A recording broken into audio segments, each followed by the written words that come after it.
জাতীয় নাগরিক কমিটি ও বৈষম্য বিরোধী ছাত্র আন্দোলনের উদ্যোগে আত্মপ্রকাশ করতে চাওয়া নতুন রাজনৈতিক দলের শীর্ষ ৬টি পদে কারা আসছেন তা অনেকটাই চূড়ান্ত হয়েছে।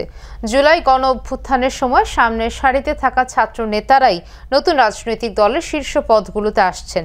এই দলের আহ্বায়ক পদে নাহিদ ইসলামের মনোনয়ন নিয়ে শুরু থেকেই জাতীয় নাগরিক কমিটি ও বৈষম্য বিরোধী ছাত্র আন্দোলনের নেতাদের কারও কোনো আপত্তি ছিল না।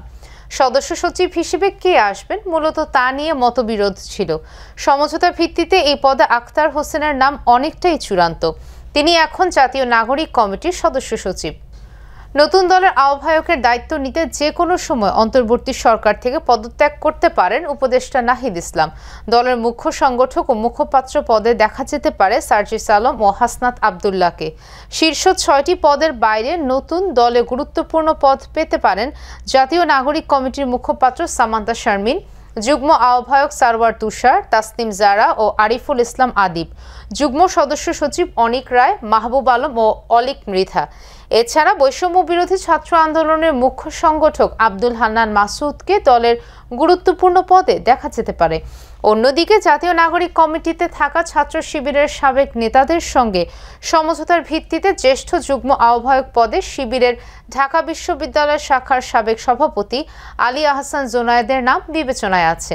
আর দলের জ্যেষ্ঠ যুগ্ম সদস্য সচিব পদে আসতে পারেন জাতীয় নাগরিক কমিটির বর্তমান আহ্বায়ক নাসির উদ্দিন পাটোয়ারি। নতুন দলে যুক্ত হতে যাওয়া জাতীয় নাগরিক কমিটি ও বৈষম্য বিরোধী ছাত্র আন্দোলনের ৩ জন নেতার সঙ্গে কথা বলে এসব বিষয় নিশ্চিত হওয়া গেছে।